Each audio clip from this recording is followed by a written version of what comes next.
Hello दोस्तों, मेरा नाम एन आर चौधरी। हमारे कृषि वर्ष the units of agriculture YouTube पे आपका स्वागत है। कि आज जो प्रोटोगाइनी प्रोटो एंट्री होती है उसको शॉर्ट ट्रिक में देखेंगे कि कौन कौन से एग्जाम्पल है, उसके बारे में भी डिस्कस करेंगे। चलो अपन स्टार्ट करते हैं। देखते हैं अपन पहले देखते हैं अपन जो अपना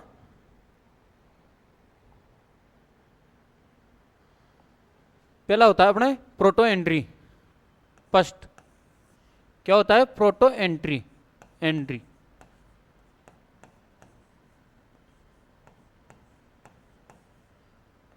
जो ये प्रोटो एंट्री होता है, पहले तो ये बताओ होता क्या है। जो अपने प्रोटो एंट्री होता है वो क्या होता है, पहले ये बताइए आप। फिर इसके एग्जांपल अपन शॉर्ट ट्रिक के अंदर देखेंगे क्या होता है प्रोटो एंट्री, क्या होता है बताइए इसके क्या होंगे। जो इसमें अपने जो नर पुष्प होते हैं, जो नर पुष्पों का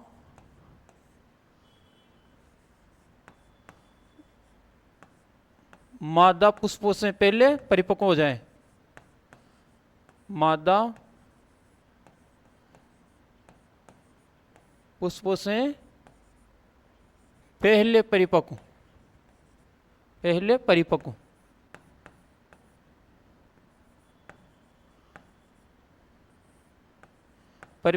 हो जाए,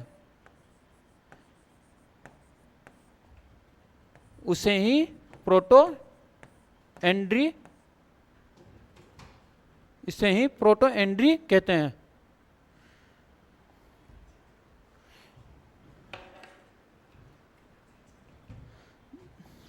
तो अपन एक बार देखते हैं, इसका कलर चेंज करेंगे यारों। इसे ही प्रोटो एंट्री कहते हैं। प्रोटो एंट्री कहते हैं।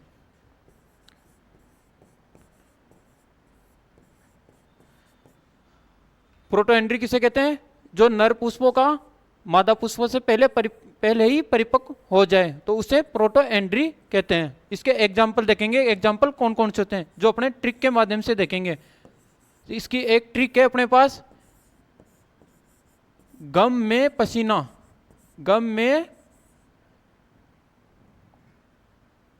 क्या हो जाएगा? गम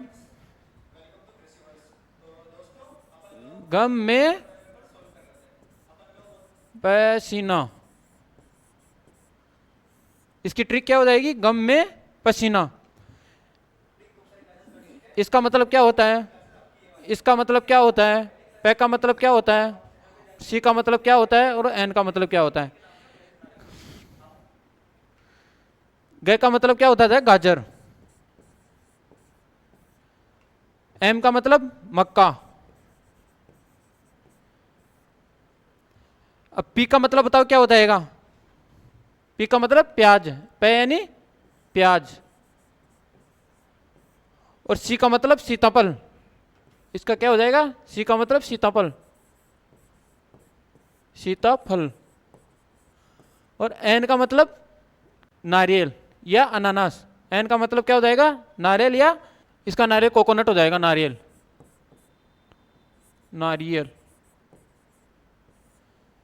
ध्यान रखना, अपने प्रोटो एंट्री में कौन कौन से पाए जाते हैं? नर पुष्पों का मादा पुष्पों से पहले ही परिपक्व हो जाए तो उसे प्रोटो एंट्री कहते हैं। जो इसकी अपनी ट्रिक हो जाएगी, गम में पसीना। ग यानी गाजर, कैरेट हो जाएगा। एम यानी मेज यानी मक्का। पे यानी प्याज। सी यानी सीताफल। और न यानी नारियल। ओके दोस्तों, इसका स्क्रीनशॉट ले या लिख लो इसको।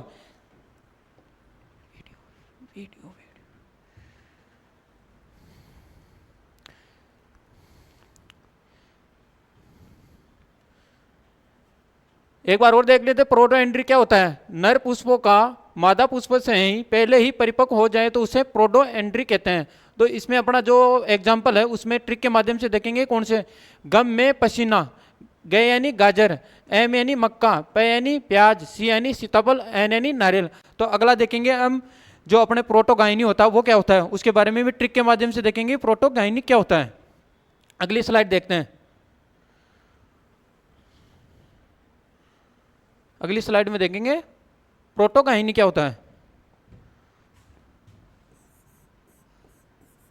Proto gynae. ये प्रोटोगायनी क्या होती है देखते हैं। ऐसे पुष्प जो मादा पुष्पों का नर पुष्पों से पहले ही परिपक्व हो जाएं, पहले ही परिपक्व हो जाएं।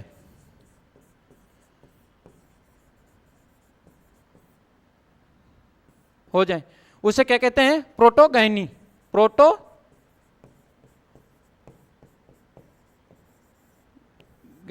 कहते हैं। तो अपन इसका एग्जाम्पल देखेंगे, जो ट्रिक के माध्यम से देखेंगे। इसका एग्जाम्पल जो अपने ट्रिक के माध्यम से देखेंगे कि इसका एग्जाम्पल क्या होएगा। इसका ट्रिक है अपने पास ए का स्क्वायर यानी ए बी और प्लस सी का स्क्वायर हो जाएगा। इसको ऐसे भी लिख सकते हैं ए का स्क्वायर प्लस बी प्लस सी का स्क्वायर। इसमें अपनी ट्रिक क्या बनेगी, आपको पता है कि ए का मतलब क्या होता है, ए का मतलब क्या होता है, बी का मतलब क्या होता है और सी का मतलब क्या होता है और सी का मतलब क्या होता है। इसको अपन देखेंगे कि ए का मतलब क्या होता है और सी का मतलब क्या होता है और बी का मतलब क्या होता है। अपना इसका ए का मतलब क्या हो जाएगा? अनार। एक का तो ए का मतलब तो अनार। फिर इसका क्या हो जाएगा? अंजीर। बी का मतलब क्या होएगा बताओ? बी का मतलब क्या होएगा? बी का मतलब अपने बनाना भी हो जाएगा और बाजरा भी हो जाएगा। इसका पहले लिखते हैं बनाना, बनाना यानी केला, और बी यानी परमिलेट यानी बाजरा। सी का मतलब, एक सी का मतलब क्या होगा, दूसरे सी का मतलब क्या होगा, उसके बारे में भी डिस्कस करेंगे। पहले अपने सी का मतलब एक तो हो जाएगा चीकू, क्या हो जाएगा? चीकू। और दूसरे सी का मतलब क्या हो जाएगा बताओ? दूसरे हो जाएगा अपने कोल क्रॉप होती है जितनी भी, कोल क्रॉप। ट्रिक याद हो गई आपको? प्रोटोगायनी में ट्रिक अपन को एक ही याद रखनी है, ए प्लस ए का स्क्वायर प्लस बी प्लस सी का स्क्वायर। ऐसे याद नहीं हो तो ए का स्क्वायर ऐसे कर लो, ए का स्क्वायर प्लस बी प्लस सी का स्क्वायर।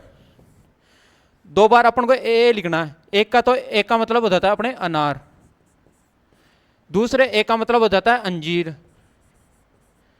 बी का मतलब हो जाता है बनाना, फिर बी का मतलब बी का स्क्वायर भी लिखें तो बी का मतलब फिर हो जाता है बाजरा, फिर सी का मतलब हो जाता है अपने चीकू, और दूसरे सी का मतलब हो जाता है कोल क्रॉप। कोल क्रॉप ध्यान रखना, जो प्रोटोगायनी याद रखना, लिख लो या स्क्रीनशॉट ले लो इसका।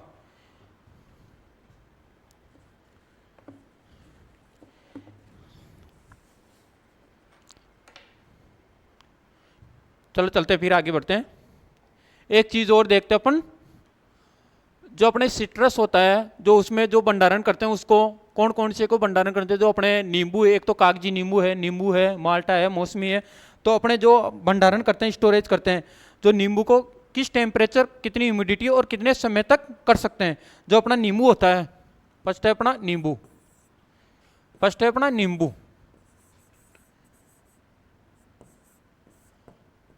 इसको भंडारण करते हैं, कितने टेम्परेचर पर करते हैं, कितनी आर्द्रता होनी चाहिए और कितने समय तक करने चाहिए।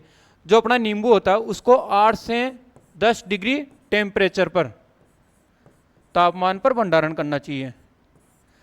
और कितनी आर्द्रता होनी चाहिए? जो 85 से 90%, कितनी? 85 से 90% आर्द्रता होनी चाहिए।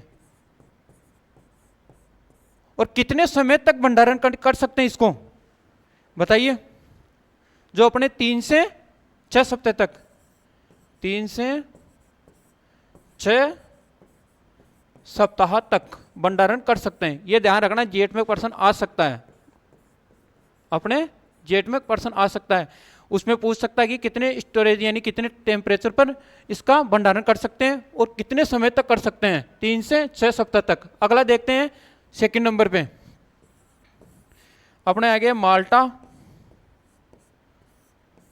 मौसमी और संतरा, इनको कितने टेम्परेचर, और टेम्परेचर तो उसमें भी सेम रहेगा, कितने टेम्परेचर पर हो जाएगा, टेम्परेचर इसमें अलग रहेगा, जो आर्द्रता होगी इसमें समान रहेगी, जो अपने टेम्परेचर होएगा 5 से 6 डिग्री टेम्परेचर तापमान पर, और जो आर्द्रता रहेगी 85 से 90% आर्द्रता, 90% आर्द्रता। जो कितने समय तक लोग कितने समय तक भंडारण कर सकते हैं इसको, 4 माह तक, कितने, 4 माह तक भंडारण कर सकते हैं। किस किस को कर सकते हैं, माल्टा, मौसमी और संतरा को 4 माह तक कर सकते हैं अपन स्टोरेज। Okay, thank you.